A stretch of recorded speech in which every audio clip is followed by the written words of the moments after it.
Olá para você, bom dia, sejam todos bem-vindos ao nosso Igreja em Saída, espaço para deixar você aí de casa bem informado com as principais notícias da nossa igreja. Uma alegria ter a sua companhia aqui no nosso programa, viu? E a gente começa mais uma edição trazendo notícias importantes para a igreja no Brasil e no mundo e, claro, para toda a sociedade. Papa Francisco enviou uma mensagem aos líderes do G20, que estão reunidos no Rio de Janeiro ao longo dessa semana para tratar de temas como a urgência de ações concretas no combate à fome e à pobreza no mundo. A mensagem foi lida ontem pelo secretário de Estado do Vaticano, cardeal Pietro Parolin. A gente está inclusive acompanhando nesse momento imagens da chegada do cardeal, que foi enviado pelo Papa Francisco para representá-lo no encontro.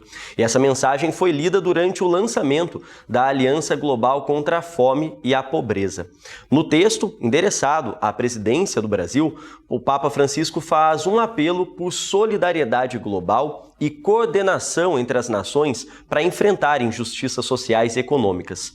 Um dos pilares da mensagem, inclusive, é a abordagem do Papa Francisco sobre a proposta da criação de uma aliança global contra a fome. O Papa também alertou contra programas que ignoram as reais necessidades dos mais pobres e enfatizou que a fome resulta de desigualdades estruturais e também na distribuição de recursos e não da escassez de alimentos. Sempre importante, estarmos atentos a essas mensagens do Papa Francisco e ver como ele está preocupado também a esses momentos de encontro entre lideranças globais para que a gente possa ver transformações de fato acontecerem.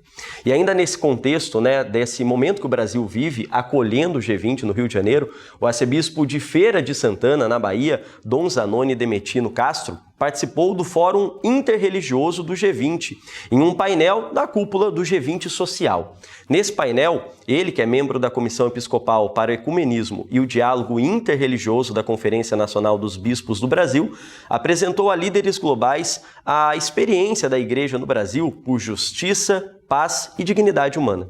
Segundo o Dom Zanoni, as comunidades religiosas têm um papel vital na construção de um futuro onde ninguém é deixado para trás. E citou ainda como exemplo o trabalho da Pastoral da Criança nesse sentido. Essa matéria completa que você viu aí na sua tela está disponível lá no site da CNBB, que também tem acompanhado então essa participação da igreja nesse momento de encontro que acontece no Rio de Janeiro. Bem, a gente segue com notícias da conferência. Terminou na semana passada a reunião dos secretários executivos dos 19 regionais da CNBB. O encontro é considerado um momento de partilha das atividades dos regionais, de reflexões e também oportunidade para pensar as atividades evangelizadoras para o ano que vem. Nesse ano, o encontro seguiu a dinâmica de ter também a participação dos bispos secretários de cada um dos regionais.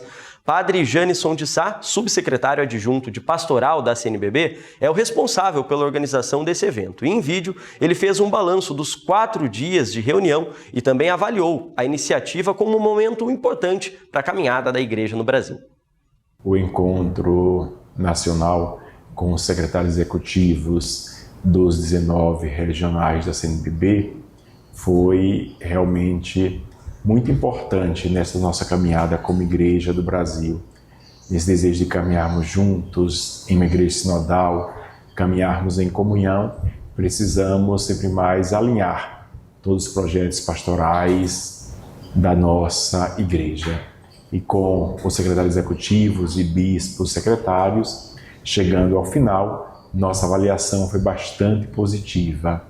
A interação dos bispos, secretários, a nossa presidência, assessores e demais convidados que nos ajudaram a refletir sobre temáticas importantes, seja do plano pastoral, da ação evangelizadora, a igreja tem essa missão tão bonita e importante de dar continuidade à missão de Jesus, anunciar sempre mais o evangelho de Jesus e a sua natureza, que a natureza da igreja é de fato, como nos lembra o decreto de Gentes, é a evangelização.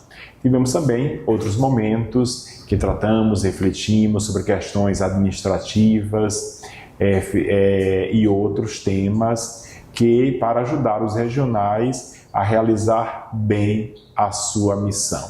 Então, agradecemos ao bom Deus, a toda a presidência da CNBB, a todos que fazem a Conferência dos Bispos, para que nos possibilitaram este momento tão importante de reflexão, de estudo, de partilha e de trocas de experiências tão enriquecedoras que nos trouxeram os 19 regionais. Então, louvado seja Deus por este encontro, pelo trabalho realizado, e queremos sempre mais caminhar sempre juntos em uma igreja sinodal e missionária.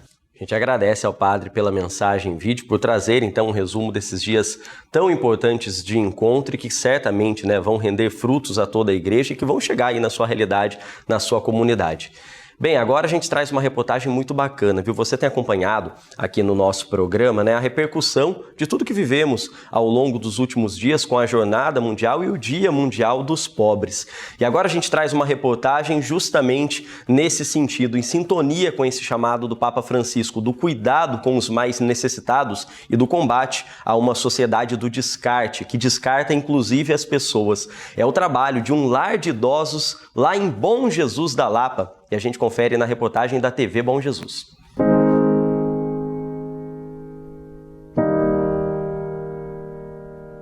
O Lar Bom Jesus, conhecido como Abrigo dos Pobres, fica localizado em Bom Jesus da Lapa e hoje atende cerca de 40 idosos em situação de vulnerabilidade. A história desse espaço de assistência social e acolhimento começou em 1717, coincidindo com as primeiras peregrinações no Santuário do Bom Jesus da Lapa. O Padre Francisco exatamente escreve uma carta. Nesta carta que ele escreve ao rei, ele fala da situação dos peregrinos que vinham até o Santuário do Bom Jesus. E ali via a necessidade de construir um asilo-escola para acolher essas pessoas. E foi exatamente o que aconteceu. A própria casa onde Francisco de Mendonça Samar residia, como alguns relatos históricos apresentados para nós, então lá ele também acolhia alguns mendigos que ficavam na rua, alguns peregrinos que vinham e não tinham lugar para ficar. Logo depois, então ele começou um processo para a busca da construção de um asilo-escola que pudesse também acolher crianças, entre outras realidades. De lá para cá, a estrutura do lar passou por mudanças, mas a missão continua a mesma: cuidar das pessoas idosas com afeto e dedicação. Tem pessoas que precisam muito mais do que apenas uma palavra de fé. Tem pessoas que precisam de um abraço, de um sorriso, de um carinho. E aqui eu me tornei mais humano com os nossos idosos.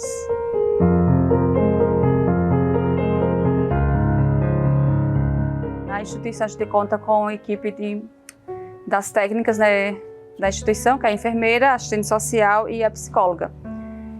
A psicóloga atende 20 horas, são 2 dias, e daí ela faz essas atividades, né, de atender eles.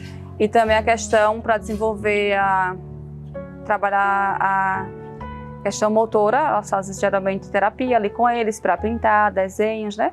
Temos médicos que são voluntários, temos dentistas que são voluntários aqui, nós temos psicólogos que são voluntários, mas queremos mais, advogados que são voluntários. Nós precisamos de mais. Montar uma rede de apoio, porque juntos seremos mais fortes. O que eu aprendo aqui é a questão que um dia eu também vou amadurecer. Um dia eu vou envelhecer. E eu acho que a gente tem que ter essa aproximação com os idosos. Porque como nós vamos envelhecer também e vamos amadurecer, vamos perder um pouco, né, da nossa mobilidade, ou da nossa fala, ou da nossa audição. Então eu acho que é muito importante eu servir a eles, porque um dia alguém vai me servir também.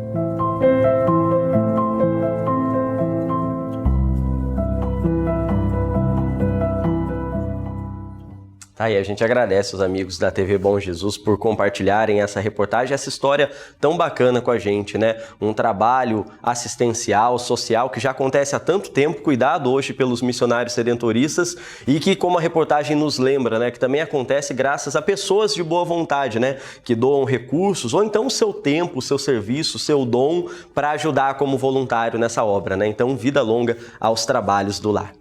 Assim a gente encerra o Igreja em Saída de hoje. Agradeço a todos pela companhia. A gente volta a se encontrar amanhã. Eu te espero. Até lá.